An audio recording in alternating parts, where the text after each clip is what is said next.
आनन्दलीलामय विग्रहाय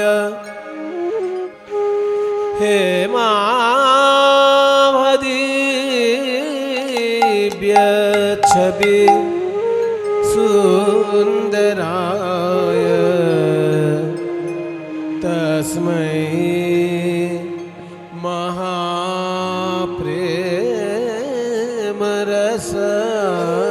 महाप्रेमरसप्रदाय चैतन्यचन्द्राय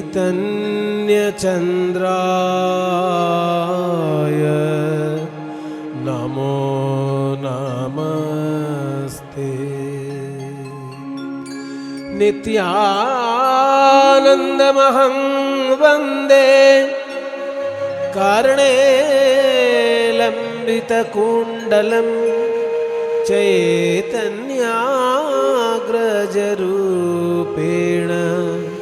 पवित्रीकृत भूतलम्।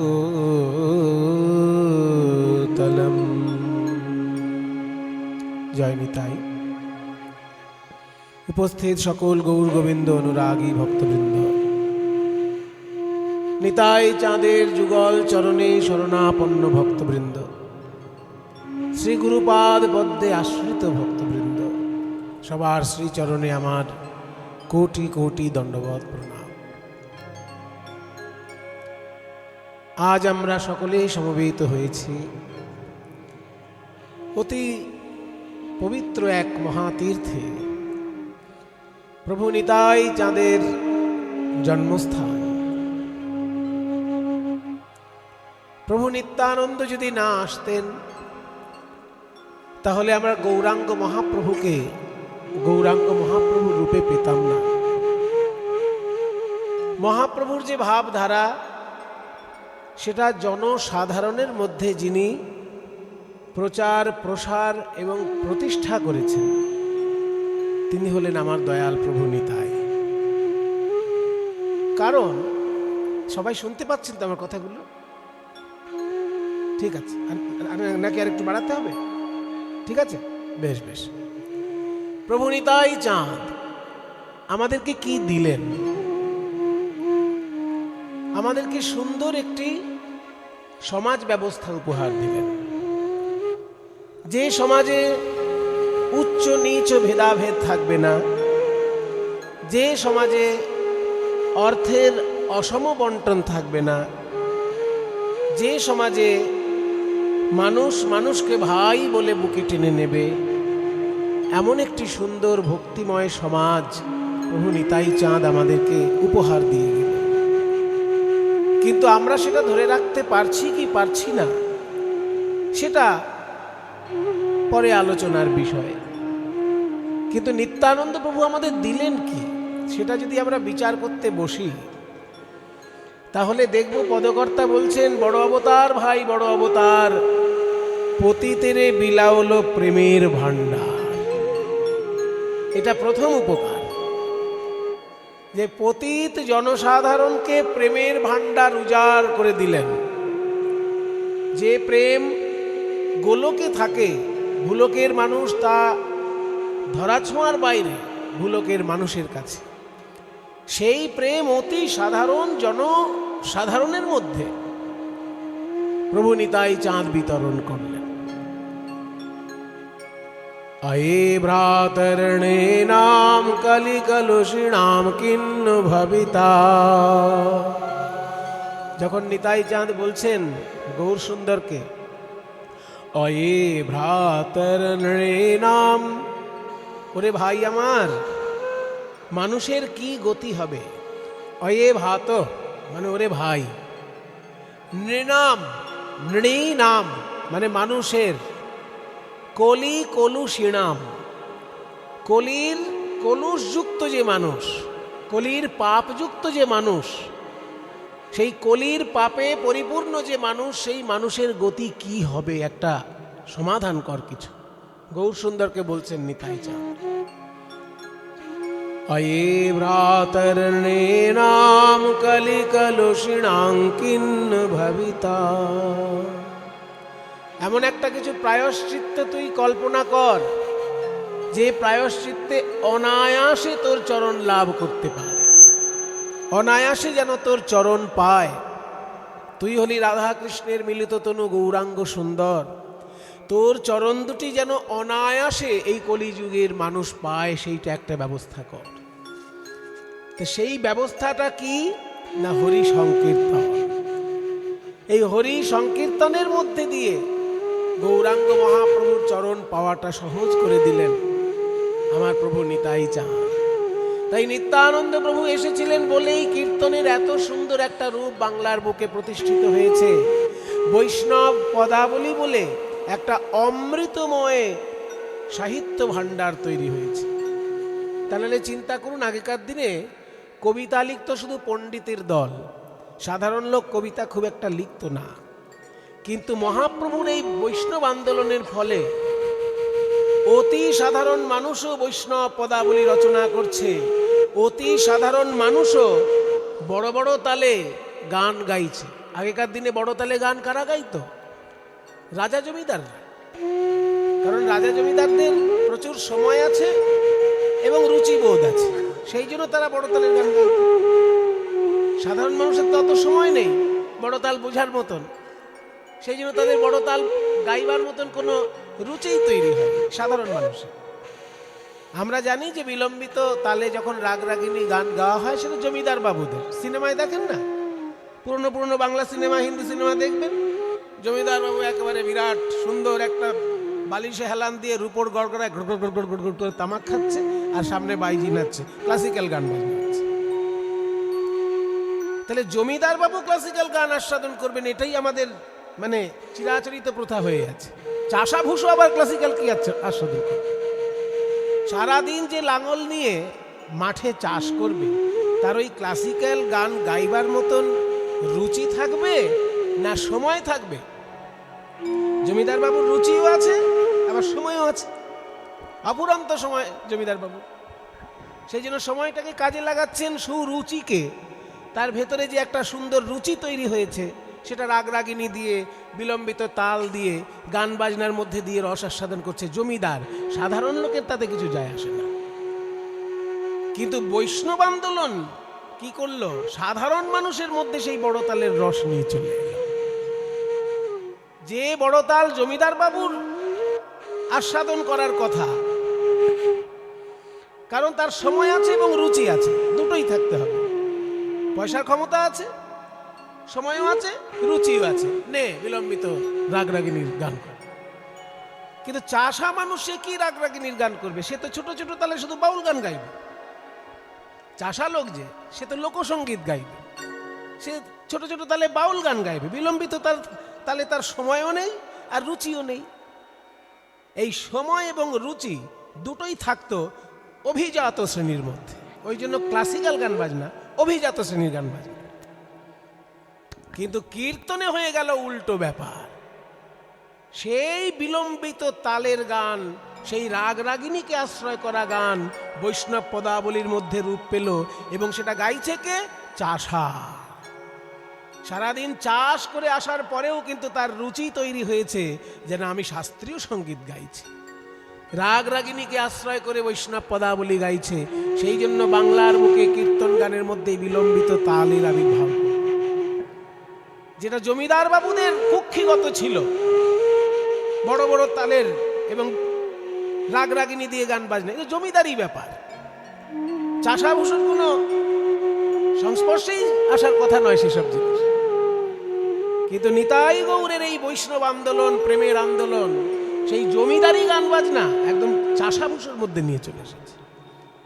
একজন চাষা সারাদিন চাষ করছে, সন্ধ্যেবেলায় যখন ঠাকুরের মন্দিরে বসছে তিওর তালে গান গাইছে। বোঝো, তিওর তালে গান গাইছে চাষা। আমাদের যারা গুরু তারা কেউ জমিদার না রাজা, তারা সবাই সাধারণ মানুষ। কি আমার যারা কীর্তন গুরু, কি দ্বিজেন দে মহাশয়, কি নীলমণি দাস, কি বৃন্দাবন বণিক, সবাই সাধারণ মানুষ, কেউ জমিদার নয়। তারা সাধারণ মানুষ, কিন্তু তাদের ভেতরে রুচিটা তৈরি হয়েছে বিলম্বিত গান বাজনার। কেন? বৈষ্ণব ভাব আন্দোলনের পর। বৈষ্ণব ভাব আন্দোলন এনে দিল সাধারণ চাষাভূষণ মধ্যে জমিদারি গান বাজনা। আর সাধারণ চাষাভূষোর মধ্যে এনে দিল সাহিত্য চর্চা। চাষা আবার সাহিত্য চর্চা করবে কি? চাষ করবি, খাবি দাবি, ঘুমোবি, খুব জোরে একটু মদ খেয়ে ঘুমোবি, এই তো চাষা। কিন্তু সেই চাষার ভিতর থেকে মদটাকে বার করে দিল, মদটাকে মাইনাস করে দিল এই বৈষ্ণব আন্দোলন। চাষা ছেড়ে দিল মদ, চলে এলো সেইখানে বৈষ্ণব পদাবলী। মদের রস ছেড়ে দিয়ে চাষার হাতে চলে এলো কলম। কলমে সে লিখতে লাগলো যে নাচিতে না জানি তবু নাচিয়ে গৌরাঙ্গ বলি, গাহিতে না জানি তবু গাই। আমি ভাই নাচ হয়তো গুরু ধরে শিখিনি, কিন্তু তবু নাচ আমার করতে ইচ্ছে করছে। প্রভু গৌর সুন্দরের প্রেমে, নিতাই চাঁদের কৃপায় আমার ভিতরে নাচ আপনি ফুটে উঠছে। তার মানে কি? উন্নয়ন, আধ্যাত্মিক উন্নয়ন। চাষাভূষো তার নিজের যেটা ছিল যে সারাদিন চাষ করব, বাড়িতে এসে মদ খেয়ে শুয়ে পড়বো, বউয়ের সঙ্গে গালিগালাজ করবো, এই তো ছিল সাধারণ সমাজ। কিন্তু নিতাই গৌরের ভাবান্দোলনে হলো কি? সেই চাষার হাত থেকে মদ সরে গেল। ওই জগাই মাথায় প্রতিদিন 80 হাঁড়ি মদ খেত, কিন্তু নিতাই চাঁদের কৃপায় তার হাত থেকে মদের হাঁড়ি সরে গেল। সেখানে চলে এলো জপের মালা। শুধু কি জগাই মাথায়? ওই রকম হাজার হাজার জগাই মাথায় উদ্ধার হয়েছে নিতাই চাঁদের কৃপায়। যারা মদ্যপান ছেড়ে দিয়ে, অসৎ অভ্যাস ছেড়ে দিয়ে, বদভ্যাস ছেড়ে দিয়ে সৎ গুণ অর্জন করেছে, শুদ্ধ গান বাজনা অর্জন করেছে, রাগ রাগিনী বড় বড় তালের গান শিখে কীর্তন গানের মধ্যে জীবন কাটিয়ে দিয়েছে। তাহলে এই যে একটা উচ্চ স্তরের ভাবনা সাধারণ মানুষের মধ্যে নিয়ে নেমে এলো, এটা কে করলো? ওই নিতাই চাঁদ।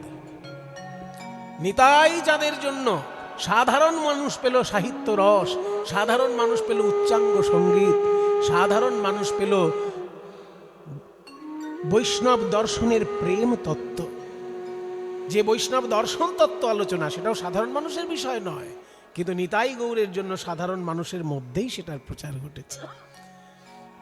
আরো একটা বড় জিনিস, কি জিনিস জানেন?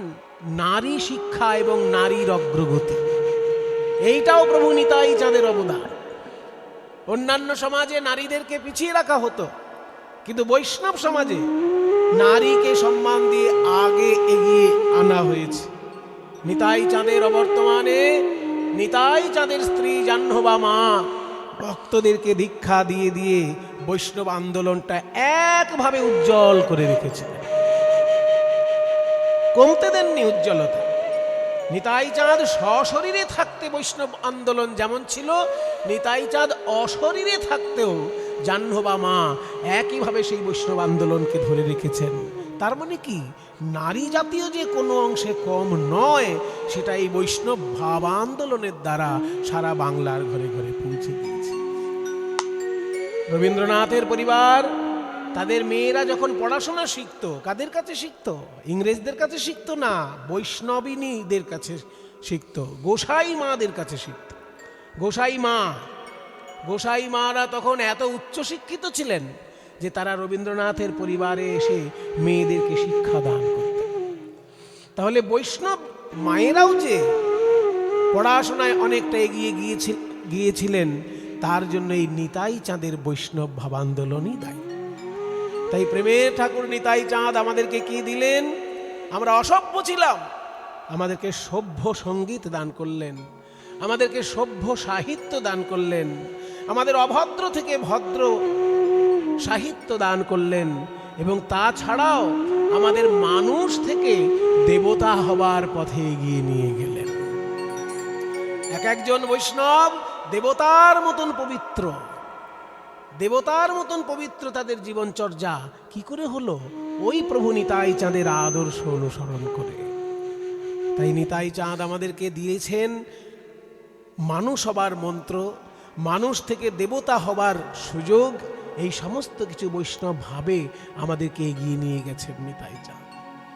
তিনি যদি না আসতেন তাহলে এই পদাবলী সাহিত্য এত বিস্তার লাভ করত না। তার কারণ চৈতন্য মহাপ্রভু তো 24 বৎসর বয়সে সন্ন্যাসী হয়ে পুরীতে চলে গেলেন। তাহলে বাংলাটা অন্ধকার হয়ে গেল না? সেই বাংলার অন্ধকার দূর করলেন আমার প্রভু নিতাই চাঁদ। দ্বাদশ গোপালের মধ্যে দিয়ে সেই মহাপ্রভুর ভাবাদর্শ একভাবে উজ্জ্বল করে প্রচার করতে লাগলেন। আজ অবধি সারা বাংলায় যত বৈষ্ণব তীর্থ আছে, একটু ভালো করে খবর নিয়ে দেখবেন নিত্যানন্দের সঙ্গে তার কোনো না কোনো যোগ আছে। সারা বাংলায় যেগুলো বড় বড় বৈষ্ণব তীর্থ আছে, কোনো না কোনোভাবে নিত্যানন্দ প্রভুর সঙ্গে তার যোগ আছে। নিতাই চাঁদের জন্যই বিশুদ্ধ সংস্কৃতির প্রচার কেন্দ্র এক একটা বৈষ্ণব শ্রীপাঠ হয়ে রয়েছে। সেটাই আমাদের কাছে সব থেকে বড় গর্বের। আমরা বাঙালি বারবার অত্যাচারিত হয়েছি। কখনো মুঘলদের দ্বারা অত্যাচারিত হয়েছি, কখনো আরাকানের দস্যুদের দ্বারা অত্যাচারিত হয়েছি, কখনো মারাঠাদের দ্বারা অত্যাচারিত হয়েছি, শেষকালে আবার ইংরেজের দ্বারা অত্যাচারিত হল।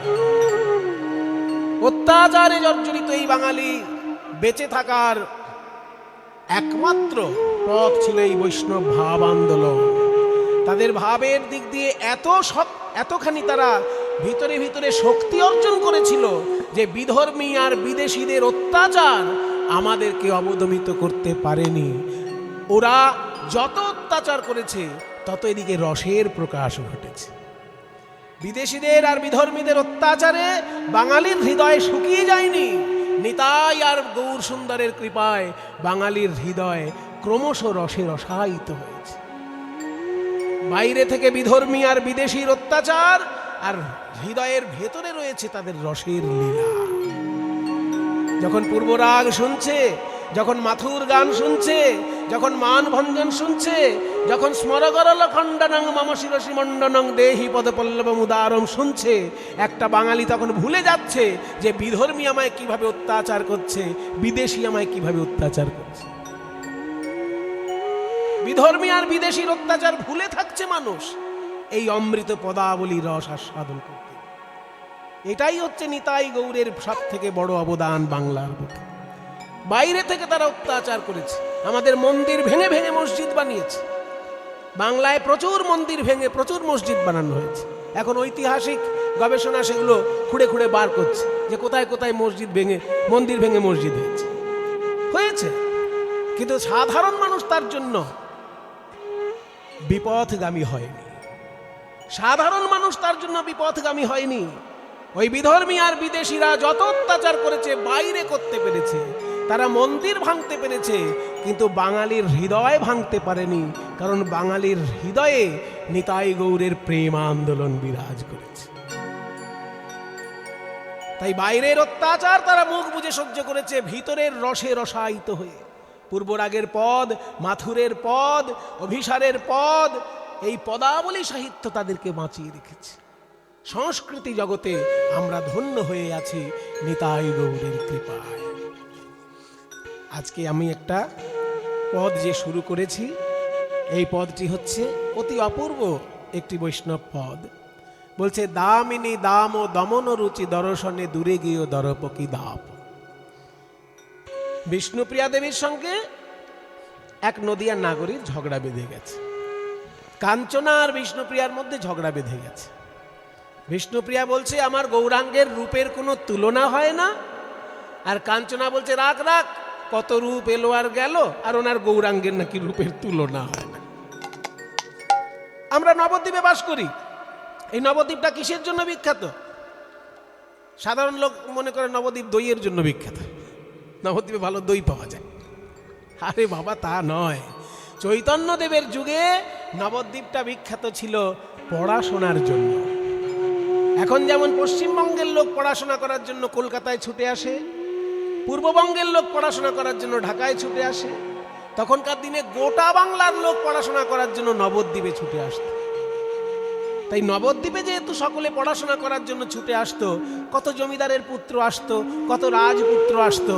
তাই কাঞ্চনা বলছে, তোর গৌরাঙ্গ তো ওই জগন্নাথ মিশ্রের পুত্র, আর আমরা কত রাজপুত্র দেখেছি, কত জমিদার পুত্র দেখেছি, বলে গৌরাঙ্গের রূপের সঙ্গে নাকি তুলনা হয় না। বলে, শোন, আমার গৌরাঙ্গের সঙ্গে কারোর তুলনা হয় না। কেন জানিস? তুই একটা তুলনা বল, আমি সঙ্গে সঙ্গে উত্তর দেব কেন হয় না। দেখুন মায়েরা, ঝগড়া কিন্তু কখনো কখনো খুব বড় শিক্ষাদায়ক হয়। আপনি যদি পাড়ার ওই মানে শাশুড়ি আর বৌমার ঝগড়া শোনেন, সেই ঝগড়ায় আপনার কোনো উপকার হবে না। মনে করুন শাশুড়ি আর বৌমার মধ্যে ঝগড়া বেঁধে গেছে, কিংবা ননদ আর বৌদির মধ্যে ঝগড়া বেঁধে গেছে, ওই ঝগড়ায় কোনো কল্যাণ নেই। কিন্তু মনে করুন হাইকোর্টে দুটো উকিলের মধ্যে ঝগড়া হচ্ছে, একজন উকিল আর একজন উকিলকে পরাস্ত করার জন্য কত আইন খুঁড়ে খুঁড়ে বার করছে, সেইগুলো শুনতে ভালো লাগে কি না? মনে করুন দুটো কবি গায়কের মধ্যে যদি ঝগড়া হয়, একজন কালীর পক্ষে বলছে আর একজন কৃষ্ণের পক্ষে বলছে। যে কৃষ্ণ ভক্ত সে কালী সম্পর্কে খুব একটা খোঁজখবর রাখতে চায় না, আবার যে কালী ভক্ত সে কৃষ্ণ সম্পর্কে খুব একটা উৎসাহিত নয়। কিন্তু কবি গানে যখন একজন কবিয়াল কালীর পক্ষে দাঁড়িয়েছে আর একজন কবিয়াল কৃষ্ণের পক্ষে দাঁড়িয়েছে, যে কৃষ্ণ ভক্ত সে কালী সম্পর্কে অনেক কিছু জেনে ফেলবে, আর যে কালী ভক্ত সে কৃষ্ণ সম্পর্কে অনেক কিছু জেনে ফেলবে। এখানে হচ্ছে ঝগড়ার লাভ। তাই ঝগড়া জায়গা মতো হলে তাতে অনেক উপকার আছে। যেমন কবিয়ালদের ঝগড়ায় আমাদের মতন সাধারণ মানুষ অনেক কিছু জানতে পারে দুটো কবিয়ালে যদি ঝগড়া বাঁধে। ঠিক তেমনি কোর্টে যদি দুটো উকিলের মধ্যে ঝগড়া বাঁধে অনেক আইন জানতে পারা যায়। ঠিক তেমনি আজকে বিষ্ণুপ্রিয়া আর কাঞ্চনার মধ্যে ঝগড়া বেঁধেছে গৌরাঙ্গের রূপ নিয়ে, এখানে অনেক রসতত্ত্ব জানা যাবে। বিষ্ণুপ্রিয়া বলছে কাঞ্চনার সঙ্গে, কাঞ্চনা রে, গৌরাঙ্গের সঙ্গে কারোর তুলনা হয় না, তুই একটা বল। বলছে আমি আগে বলি একটা, 5খানা বলার ইচ্ছা আছে, আগে একটা শুরু করি। আকাশের বিদ্যুৎ, বিদ্যুৎ কোথাও চমক দিলেই চোখে একটা চমক লেগে যায়, তেমনি গৌরাঙ্গ মহাপ্রভু কোথাও দাঁড়ালেই চোখে যেন চমক লেগে যায়, হাঁ করে তাকিয়ে থাকে সবাই রূপের দিকে। তাহলে ওই গৌরাঙ্গের সঙ্গে বিদ্যুতের তুলনা করা যায়? যেই না বলেছে বিদ্যুতের তুলনা করব, অমনি বিষ্ণুপ্রিয়া দেবী বলছেন দামিনী দাম দমন রুচি দর্শনে। দামিনী মানে বিদ্যুৎ, আর দামও মানে মালা। দামিনী দাম দমন মানে বিদ্যুতের মালার শোভাকে যেন দমন করে দিয়েছে। কে না রুচি। এখানে আবার রুচি মানে খাবারের রুচি নয়, এখানে রুচি মানে রূপ। আমার গৌরাঙ্গের রূপ আকাশের বিদ্যুতের শোভাকে যেন দমন করে দিয়েছে। দামিনী দাম ও দমন রুচি দর্শনে, সেই রূপ দেখে দূরে গেও দরপকি দাপ, কামদেবের অহংকার যেন দূর হয়ে গেল। তাই বলি তুলনা মেলে না, তুলনা মেলে না, ভুবন মোহন গোরার রূপের তুলনা মেলে না, ভুবন মোহন গোরার রূপের তুলনা মেলে না, ওই ভুবন মোহন গোরার রূপের তুলনা মেলে না, ভুবন মোহন গোরার রূপের তুলনা মেলে না, ভুবন মোহন গোরা রূপের তুলনা মেলে না। বিদ্যুতের সঙ্গে কেন তুলনা করবি? ওরে যেখানেই বিদ্যুৎ চমকায় সেখানেই বজ্রাঘাত।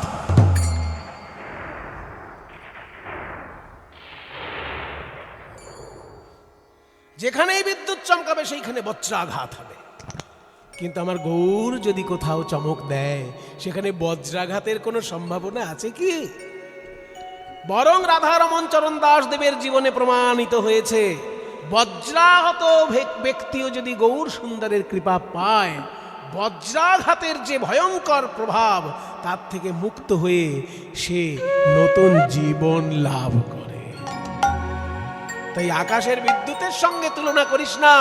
বিদ্যুতে বজ্রাঘাত হয়, তাতে মানুষের প্রাণ যায়, আর আমার গৌর যদি কারোর হৃদয়ে চমক দেয়, মরণাপন্ন মানুষও বেঁচে ওঠে। তাই বিদ্যুৎ বাতিল, বিদ্যুতের সঙ্গে তুলনা হলো না। বলে তাহলে আমার দ্বিতীয় তুলনীয় বিষয় কি? বলে আমার দ্বিতীয় তুলনীয় বিষয় হলো সোন ফুল। ওই যে হলুদ হলদে মতন দেখতে সোন ফুল, তাহলে সোন ফুলের সঙ্গে গৌরের সঙ্গে তুলনা কর।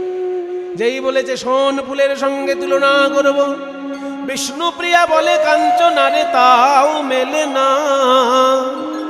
আরে ও শোনো কুসুম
কুসুম তাহে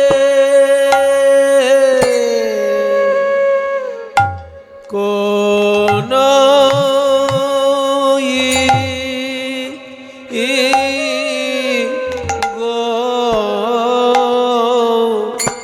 গনি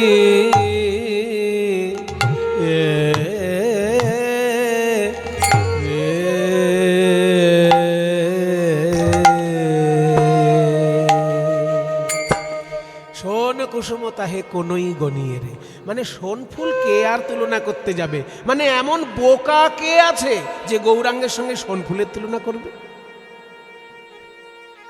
কোন বোকা লোক যদি থাকে সে করবে, বুদ্ধিমান লোক করবে না। কেন না? সোন ফুল দেখতে সুন্দর, কিন্তু গৌরাঙ্গের সঙ্গে কি তুলনা হয়? ওরে শোন, ভালো ভালো ফুলের আবার ভালো ভালো দোষও থাকে। যেমন ধরো আমাদের ভারতবর্ষের জাতীয় ফুল কি? ভারতের জাতীয় ফুল কি গো? ছোটবেলায় পড়েছেন তো, পদ্ম ফুল। কিন্তু পদ্ম ফুল তুলতে গেলে কি হবে? হাতে কাঁটা ফুটবে। ওই জন্য কবিতায় বলে না, কাঁটা হেরি ক্ষান্ত কেন কমল তুলিতে, দুঃখ বিনা সুখ লাভ হয় কি মহিতে। তাহলে পদ্ম ফুল এত সুন্দর ফুল, আমাদের ভারতের জাতীয় ফুল, অথচ তুলতে গেলে হাতে কাঁটা ফুটবে। গোলাপ ফুল কত সুন্দর ফুল, গোলাপ ফুল, কিন্তু তুলতে গেলে হাতে কাঁটা ফুটবে। অনেকে বলতে পারেন, মশাই আপনি এমন ফুলগুলো বেছে বেছে বার করছেন যাদের কাঁটা আছে। এমন তো অনেক ফুল আছে যেগুলো কাঁটা নেই, সেটা তো বলুন। হ্যাঁ ভাই, সেটাও বলছি। কাঁটা নেই এমন ফুলও আছে, শুকতে গিয়ে দেখবে কি হয়। শুকতে যাবে, দেখবে ফুলের ভেতর থেকে পোকা বেরিয়ে এসে নাকে কামড়াচ্ছে। তাহলে ফুলে কাঁটা থাকতে পারে বা পোকা থাকতে পারে, কিন্তু আমার গৌরাঙ্গের মধ্যে কোনো কাঁটা বা কোনো পোকা আছে কি? কি করে তুলনা করবি? বরং আমি বলতে পারি, কারণ মন ফুলের মধ্যে যদি কাঁটা বা পোকা থাকে, গৌর চরণে শরণ নিলে মন ফুল থেকে কাঁটা পোকা দূর হয়ে যায়। এই মনটাই তো আসল ফুল। যারা ঠাকুরমশাই পুজো করেন তাদেরকে জিজ্ঞেস করবেন, ঠাকুরমশাই পুজো করতে গেলে কমসে কম কয়টি জিনিস লাগে? ঠাকুরমশাই আপনাকে বুঝিয়ে বলবে যে শোনো, পুজো করতে গেলে কমসে কম মিনিমাম 5টা জিনিস লাগবে। গন্ধ, পুষ্প, ধূপ, দীপ, নৈবেদ্য। গন্ধ মানে চন্দন, পুষ্প মানে ফুল, ধূপ মানে ধূপকাঠি, দীপ মানে প্রদীপ, আর নৈবেদ্য মানে প্রসাদ। এই 5টা জিনিস মিনিমাম লাগে পুজোতে। কিন্তু মনে করুন আপনার বাড়িতে কিছুই জোগাড় নেই, শুধু একটা ফুল থাকলেও পুজো হয়ে যেতে পারে। কেন না? ফুলের মধ্যে মধু আছে, ওটাই প্রসাদ। আর ফুল নিজেই পুষ্প, আর ফুলে যেহেতু গন্ধ আছে, তাহলে একটু গন্ধের কাজও হয়ে গেল।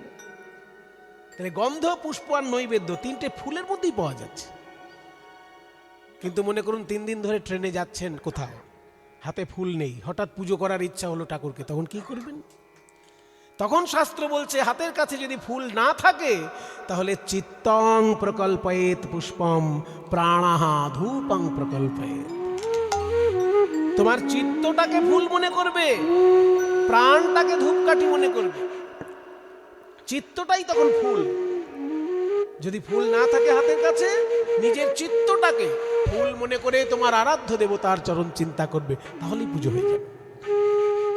তাহলে চিত্তটা যদি ফুল হয়, এই চিত্ত ফুলের মধ্যে কাঁটা পোকা আছে কি? আছে ভাই, একদম কিলবিল করছে। এই মন রূপী ফুলের মধ্যে 5খানা কাঁটা আছে আর 6টি পোকা আছে। 5টি কাঁটা কি কি? জাতি বিদ্যা মহত্তঞ্চ রূপ যৌবনমেব চ যত্নেন পরিবর্জয়েৎ ভক্তিস্তু পঞ্চকণ্টকা। 5 রকমের অহংকার হলো 5টি কাঁটা।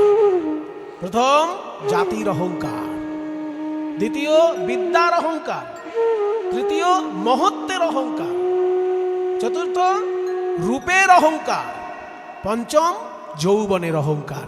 এই 5 রকমের অহংকার হচ্ছে মন ফুলের 5টি কাঁটা। আর 6টি পোকা কি কি? কাম ক্রোধ লোভ মোহ মদ মাৎসর্য। তাহলে যে ফুলের মধ্যে পোকা কিলবিল করছে, সেই ফুলটা তুমি ভগবানকে দিতে পারবে?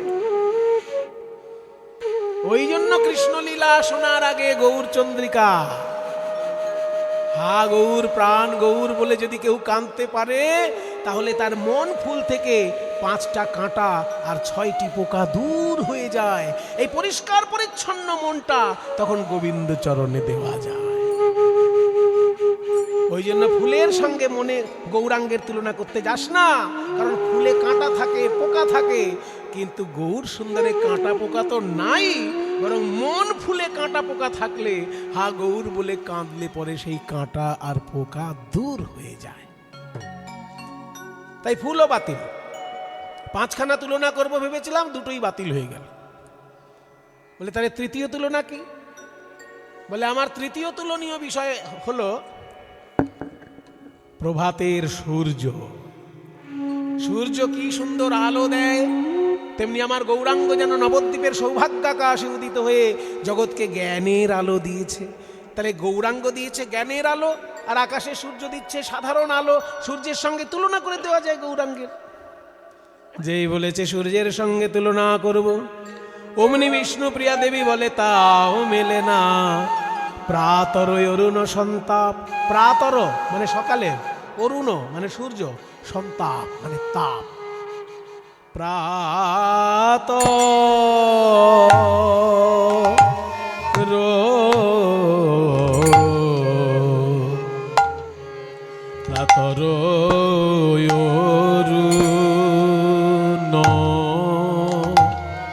অরুণ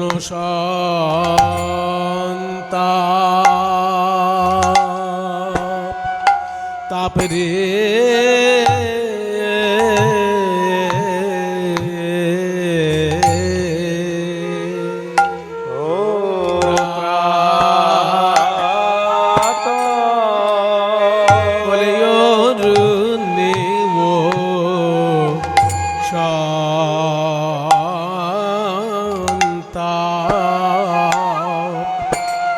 তাপ আছে রে হরি বল। এই যে কোটি চন্দ্র সুশীতল অরুণেও তাপ, তাপ আছে রে। এ যে কোটি চন্দ্র সুশীতল বলে আমার গোরার চরণ কমল। কোটি চন্দ্র সুশীতল আমার গোরার চরণ কমল। কোটি চন্দ্র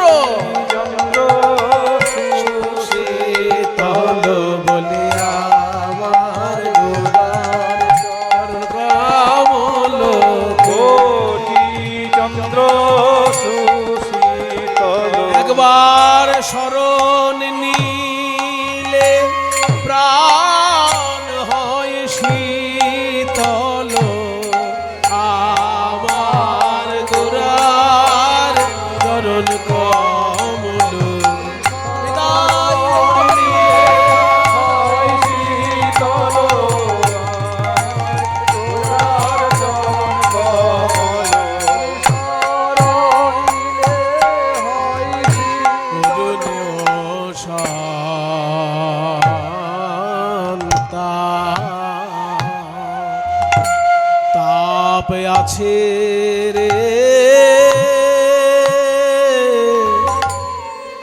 আকাশের সূর্যের সঙ্গে তুলনা করে ফেললি। সূর্য আলো দেয় আর আমার গৌরাঙ্গ মহাপ্রভু জ্ঞানের আলো দেয়, বাহ। কিন্তু সঙ্গে সঙ্গে এটা তোর মনে পড়লো না যে সূর্য ভয়ঙ্কর তাপ দেয়। আলো যেমন দেয় তার সঙ্গে তাপও তো দেয়। এখন হালকা হালকা ঠান্ডা আছে তাই বুঝতে পারছেন না সূর্যি মামার অবস্থা। জ্যৈষ্ঠী মাসে দেখবেন সূর্যি মামার রূপ কি, ব্রেন স্ট্রোক হয়ে যায়, সানস্ট্রোক হয়ে যায়। সূর্যের আলোতে স্ট্রোক হয়ে যাচ্ছে, তাকে বলতে সানস্ট্রোক। তাহলে সূর্যের সঙ্গে তুলনা। সূর্যের আলোতে যেমন মানুষ অন্ধকার থেকে মুক্ত হয় ঠিকই, কিন্তু সূর্যের ভয়ঙ্কর তাপে মানুষের মৃত্যুও হয়ে যায়। আর তার সঙ্গে গৌরাঙ্গের তুলনা করে দিন। শোন, গৌরাঙ্গ মহাপ্রভু জ্ঞানের আলো দেন, কিন্তু কাউকে তাপ দেন না। বরং কারোর মনের মধ্যে যদি ত্রিতাপ জ্বালা থাকে, আধি ভৌতিক, আধি দৈবিক, আধ্যাত্মিক, এই 3 রকমের জ্বালা যন্ত্রণা দূর হয়ে যায় গৌর সুন্দরের কৃপা লাভ হলে। তাই সূর্যের সঙ্গেও তুলনা হলো না, সূর্যও বাতিল। 5খানা তুলনা করব ভাবলাম, বিষ্ণুপ্রিয়া 3টেই বাতিল হয়ে গেছে, আর 2টো আছে। তাহলে চতুর্থটা বলি। বল বল। বলে আমার চতুর্থ বিষয়ে তুই অনেকটা নিজেই ধরিয়ে দিয়েছিস যে সূর্য আলো দেয়, আলোর সঙ্গে তাপও দেয়। কিন্তু আকাশে যে আরেকজন আছে যে শুধু আলোই দেয়, তাপ দেয় না। পূর্ণিমার রাতে আকাশে উদিত হয় পূর্ণচন্দ্র, সে তো শুধু স্নিগ্ধ আলো দেয়, তাপ দেয় না। তাহলে তার সঙ্গে তুলনা করে দি। যেই বলেছে চাঁদের সঙ্গে তুলনা করব, অমনি বিষ্ণু প্রিয়া বলে তাও মেলে না। ওগো আমার গোরা রূপের, গোরা রূপের, গৌরাঙ্গ রূপের যাও বলিহারি সজনী রে। গোরা রূপের, গোরা রূপের, গৌরাঙ্গ রূপের যাই বলিহারি সজনী রে। গোরা রূপের বলিহারি যাই রে, গোরা রূপের বলিহারি যাই রে, গোরা রূপের বলিহারি যাই।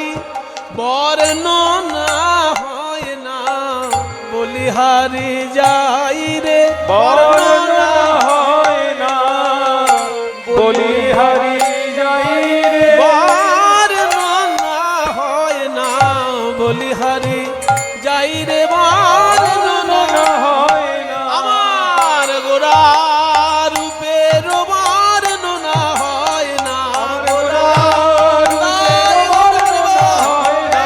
তেরে ঘেরে রাখ, তেরে ঘেরে রাখ, তেরে ঘেরে হয় না। গোরা রূপের বর্ণনা হয় না, গোরা রূপের বর্ণনা হয় না, গোরা রূপের বর্ণনা হয় না, গোরা রূপের বর্ণনা হয় না, গোরা রূপের বর্ণনা হয় না, গোরা রূপের বর্ণনা হয় না, গোরা রূপের বর্ণনা হয় না বলিহারি যাই রে, গোরা রূপের, গোরা রূপের, গৌরাঙ্গ রূপের যাও বলিহারি।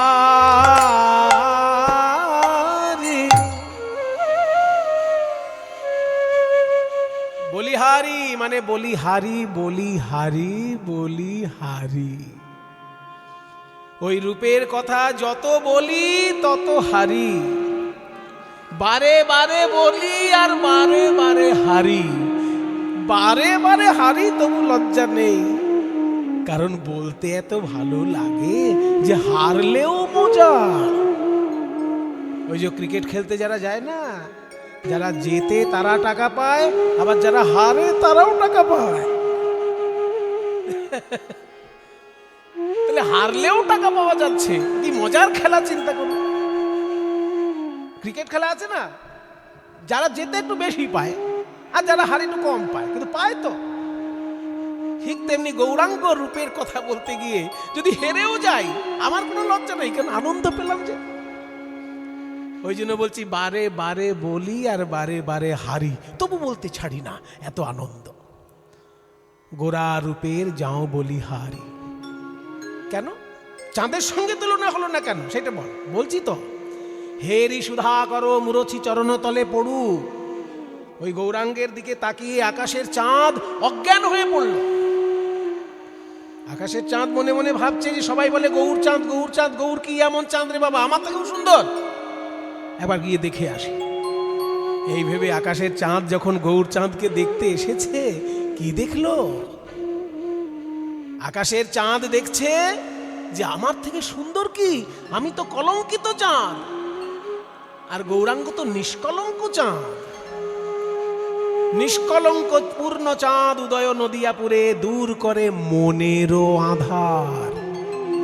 আমি মানুষের বাইরের অন্ধকার দূর করতে পারি, কিন্তু মানুষের মনের অন্ধকার তো দূর করতে পারি না। কিন্তু আমার গৌর চাঁদ এমন চাঁদ, মানুষের মনের অজ্ঞান অন্ধকার দূর করে দেয়। কাজেই তার সঙ্গে তো আমার তুলনা হবে না, তাই আমি আত্মহত্যা করতে চাই। এই ভেবে আকাশের চাঁদ লাফ দিয়ে পড়ল পৃথিবীতে, পড়ে 10টা টুকরো হয়ে গেল। আর 10টা টুকরো হয়ে গিয়ে গৌরাঙ্গের চরণে 10টি নখ হয়ে গেল। যদিও গোটা ব্যাপারটা কল্পনা, কিন্তু সাহিত্যে এইরকম কল্পনারও স্থান আছে। সাহিত্যের ভাষায় একে কি বলে জানেন? অনুমান অলংকার। কোন অনুমান যদি সাহিত্যটাকে অলংকৃত করে, তাহলে সেটাও একটা অলংকার হয়ে যায়, তার নাম অনুমান অলংকার। ইংরেজিতে এর নাম ইনফারেন্স। সেটাও একটা অলংকার, মানে অনুমান করাটাও অলংকার একটা। যে কবি যেন অনুমান করছেন যে আকাশের চাঁদের সঙ্গে গৌরাঙ্গের তুলনা হলো না বলে চাঁদ মনের দুঃখে পৃথিবীতে পড়ল, আর 10টা টুকরো হয়ে গিয়ে গৌরাঙ্গের চরণের যেন 10টি নখ হয়ে গেল। হেরি সুধা করো, হেরি সুধা করো মুরছি চরণ তলে, হেরি সুধা করো মুরছি চরণ তলে পড়ু। চরণ তলে পড়ু 10 নখ রূপ ধরি, আমরি রে পড়ু 10 নখ রূপ ধরি, আমরি রে পড়ু 10। আকাশের চাঁদ আছাড় খেয়ে ভূমিতে পড়ে 10 নখ রূপে গৌরাঙ্গের চরণে বিরাজ করে, আর কেঁদে কেঁদে বলে, হে গৌর হরি, যেন চরণ ছাড়া করোনা, করোনা হে পড়ু 10 চরণ ছাড়া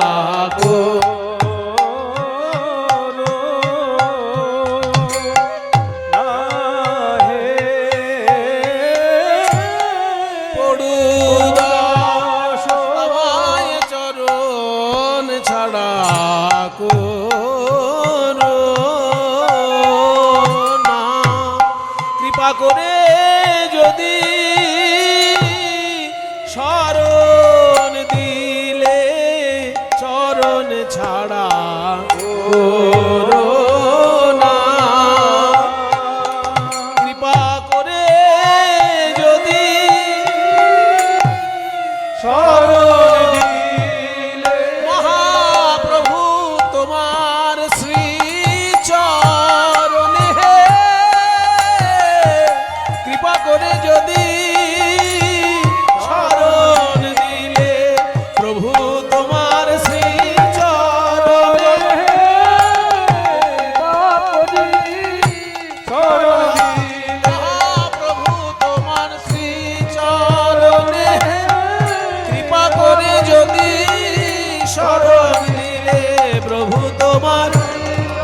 চরণে কৃপা করে শরণ দিলে প্রভু তোমার শ্রী চরণে, কৃপা করে যদি শরণ দিলে চরণ ছাড়া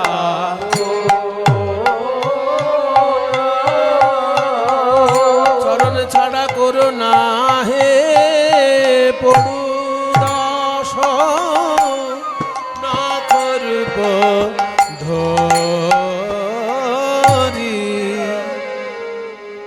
কয়টি তুলনা বাতিল হলো এই অবধি? দেখি কেমন কীর্তন শুনছেন। মাঝে মাঝে একটু পরীক্ষা নেওয়া দরকার না, তা নাহলে ছাত্র কতদূর পড়ছে বোঝা যায় না। কয়টি তুলনা হলো? ও বাবা, ভালো ছাত্র সবাই, সবাই মনে রেখেছে 4টি তুলনা এই পর্যন্ত হয়েছে এবং 4টি বাতিল হয়ে গেছে। তাহলে আর একখানা বাকি আছে, সবে ধন নীলমণি। নে বলে ফেল, বলে ফেল, আমার সময়ের অনেক দাম আছে, তাড়াতাড়ি কর। বলছি রে বাবা বিষ্ণুপ্রিয়া, আমার মনে দুঃখ, 4খানা তুলনা করলাম, একটাও মিলল না। আর এটা যদি না মেলে তাহলে তো তোর কাছে মুখই দেখাতে পারবো না। তবু বলছি শোন, পঞ্চম এবং শেষ তুলনার বিষয়বস্তু হলো একটি দামি ধাতু সবাই ভালোবাসে। কেউ আংটি করে পরে থাকে, কেউ বালা করে পরে থাকে, কেউ হার করে পরে থাকে, কি অথচ গৌরাঙ্গের গায়ের রঙের সঙ্গে মিলে যায় সোনা। তাহলে সোনার সঙ্গে তুলনা করি। যেই বলেছে সোনার সঙ্গে তুলনা করব, বিষ্ণুপ্রিয়া হেসে উঠলেন, তাও মিলবে না। কেন? কেন? ওরে সোনা যে কঠিন, আর আমার গৌরাঙ্গ যে কোমল। সোনা পরলে অনেক সময় শরীরে ক্ষতি হয়।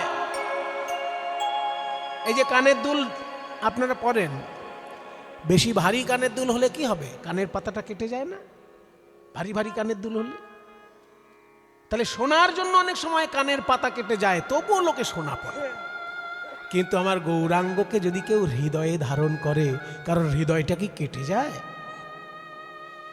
বরং জোর করে বলতে পারি, সংসারের ঘাত প্রতিঘাতে যদি কারোর হৃদয় ভেঙে চৌচির হয়ে থাকে, গৌর সুন্দরকে হৃদয়ে ধরলে তার ভাঙা হৃদয় জুড়ে যাবে, জুড়ে যাবে। তাই সোনার সঙ্গে তুলনা করিস না। সুবরণ বরণ সুবরণ হেরি নিজ কুবরণ সুবরণ হেরি নিজ মানি আপন মনস্তাপে সজনী রে, মানি আপন মনস্তাপে সজনী রে মানি। সুবর্ণ বর্ণ, সুবর্ণ মানে সোনা আর বর্ণ মানে রং। সোনা একবার নিজের গায়ের রং দেখছে আর একবার মহাপ্রভুর গায়ের রং দেখছে। সুবর্ণ মানে ভালো রং, সেই জন্য তো আমার নাম সুবর্ণ। সুবর্ণ মানে সোনা, ভালো রং বলেই তো তার নাম সুবর্ণ। কিন্তু গৌরাঙ্গের দিকে তাকিয়ে দেখলাম যে আমি তো সুবর্ণ নই, আসল সুবর্ণ তো গৌরহরি, আর গৌরাঙ্গের তুলনায় আমি তো কুবর্ণ। তাই সুবর্ণ বরণ হেরি নিজ কুবরণ, মানে গৌরাঙ্গের তুলনায় সোনার বর্ণটা আর সুবর্ণ রইল না, কুবর্ণ হয়ে গেল। তাই বলছে সুবর্ণ বরণ হেরি নিজ কুবরণ, মানি আপন মনস্তাপে। নিজের মনে মনেই দুঃখ পাচ্ছে সোনা, গৌরাঙ্গের দিকে না দেখলেই ভালো হতো। মনের দুঃখে কি করলো? নিজ তনু জারি ভসম সমগণইতে, নিজের দেহটাকে পুড়িয়ে ছাই করবে বলে বৈঠল প্রবেশ করলো অনল সন্তাপে। আগুনের তাপে প্রবেশ করলো সোনা। সাধারণ লোকে দেখে স্যাঁকড়া সোনা পুড়াচ্ছে, কিন্তু পদকর্তা রসিকতা করে বলছে না না, সোনাই স্যাঁকড়াকে অনুরোধ করেছে যে আমার সঙ্গে তো গৌরাঙ্গের তুলনা হলো না, দয়া করে আপনি আমাকে পুড়িয়ে ছাই করে দিন। নিজ তনু জারি ভসম সম গণইতে নিজ তনু জারি ভসম সম গণইতে গণইতে গণইতে মাপা ধাপা মাগা।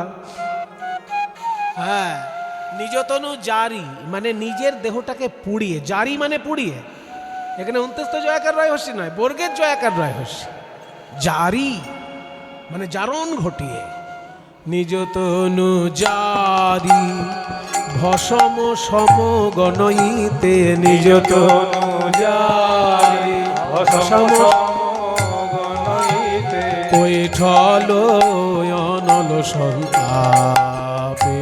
আহামরি রে কৈঠল অনল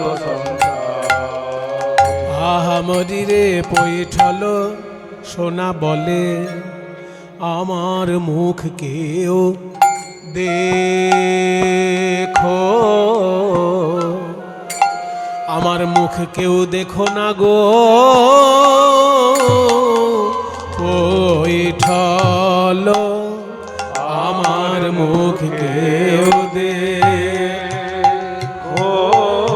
ও গো আমার মুখ কেউ দেখো না কেন জানো, গোরা রূপের সনে আমার তুলনা হয় না, আমার মুখ কেউ দেখো না।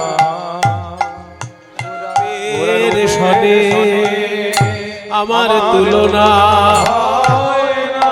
তাই আমি আগুনেতে ঝাঁপ দিলাম, রূপের সনে আমার তুলনা হয় না, আগুনেতে ঝাঁপ দিলাম গোরা রূপের সনে তুলনা হয় না, আমি আগুনেতে ঝাঁপ দিলাম, রূপের সনে তুলনা হয় না, আগুনেতে ঝাঁপ দিলাম, রূপের সনে তুলনা হয় না, আমার মুখ কেউ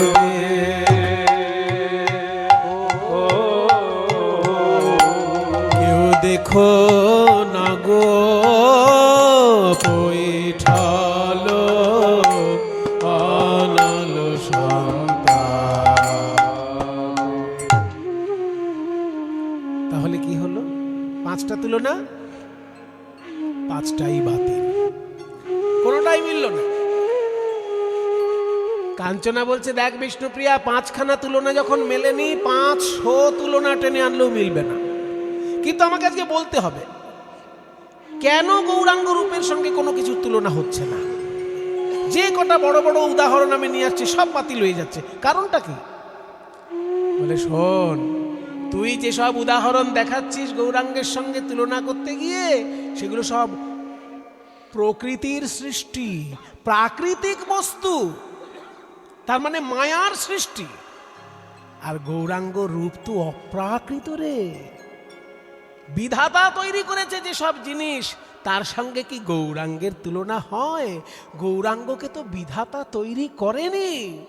গৌরাঙ্গের সমান অনুভব বা গৌরাঙ্গের থেকে অধিক অনুভব বিধাতার ঘটে কি আছে যে সে আর একটা গৌরাঙ্গ বানিয়ে দেবে? যা সম অধিক বিধিক নাহি অনুভবী। এখানে অনুভব মানে কি? এখানে অনুভব মানে ফিলিংস না, এখানে অনুভব মানে এক্সপিরিয়েন্স। বৈষ্ণব পদাবলী সাহিত্যে কিছু কিছু শব্দ হিন্দি থেকে চলে আসে। হিন্দিতে অনুভব মানে কিন্তু এক্সপিরিয়েন্স, ফিলিংস নয়। বাঙালিরা অনুভব বলতে বোঝে ফিলিংস। আমি অনুভব করছি বেশ ঠান্ডা ঠান্ডা লাগছে, এটা বাঙালিদের ভাষা। কিন্তু হিন্দি ভাষীরা অনুভব মানে সেটা বোঝেন না। হিন্দি ভাষীদের কাছে অনুভব মানে आपके कितने साल का अनुभव है इस काम में? ये जो मृदंग अब बजा रहे हैं ना, ये मृदंग बजाने का कितने साल का अनुभव है? মানে এই যে খোল বাজাচ্ছেন, কত বছরের এক্সপিরিয়েন্স আছে আপনার? এটা যখন জিজ্ঞাসা করবে হিন্দি ভাষীরা, তখন তারা বলবে অনুভব, মানে আপনার এক্সপিরিয়েন্স কেমন। সেইখান থেকে কিন্তু পদাবলী সাহিত্যে এসেছে। এখানে বলছে বিধিক নাহি অনুভবী, বিধাতার তো এক্সপিরিয়েন্সই নেই কিছু। গৌরাঙ্গের সমানও নয়, গৌরাঙ্গের থেকে অধিক তো নয়। তাই যা সম অধিক বিধিক নাহি অনুভবী, তুলনা দিবার নাহি ঠোর। সেই জন্য তুলনা দেবার মতন কোনো উপায় নেই। এত সুন্দর পদ যিনি লিখেছেন তিনি এবার বলছেন, জগদানন্দ কহু পহু কো তুলনা পহু। পদকর্তা জগদানন্দ বলছেন যে মহাপ্রভুর তুলনীয় যদি কিছু থাকে সে মহাপ্রভু স্বয়ং, অন্য কারোর সঙ্গে মহাপ্রভুর তুলনা করতে যাস না। জগদানন্দ কহু পহু কো তুলনা পহু,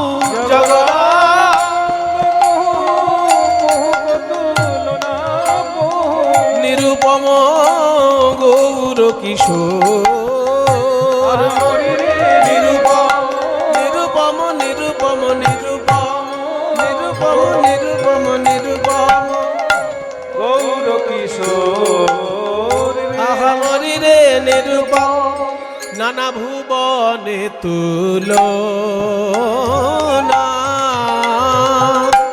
তুলনা নাই রে নিরূপম, ভুবনে তুলনা। আমার ভুবন মোহন গোরা রূপের ভুবনে তুলনা।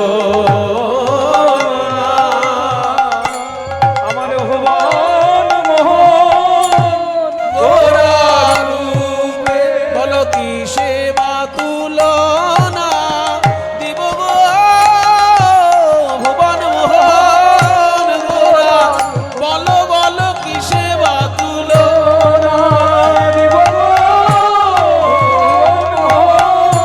গোরা রূপ, আহা কি সেবা তুলনা দিব গো, ভুবন মোহন কি সেবা তুলনা দিব গো, ভুবন মোহন গোরা রূপে ভুবনে তুলনা। আহা তুলনা নাই নিরূপম গৌর কিশোর।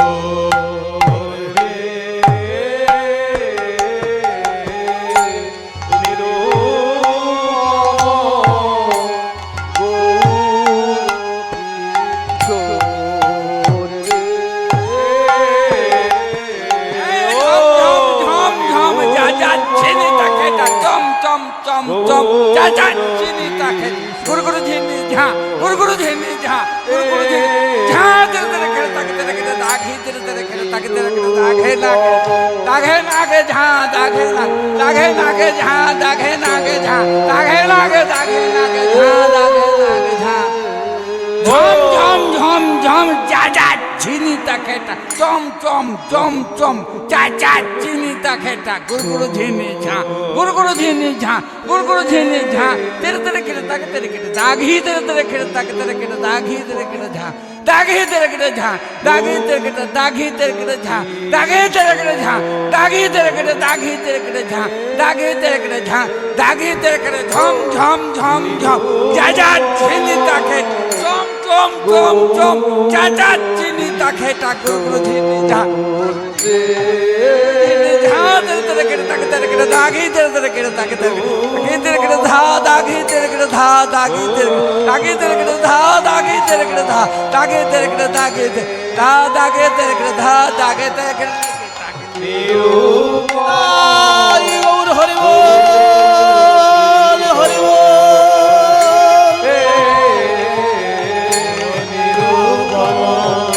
গৌর কিশোর রে, নিরূপম গৌর কিশোর রে, নিরূপম গৌর কিশোর রে, নিরূপম গৌর কিশোর রে, নিরূপম গৌর কিশোর রে, নিরূপম গৌর কিশোর রে, নিরূপম গৌর কিশোর রে, নিরূপম গৌর কিশোর রে, নিরূপম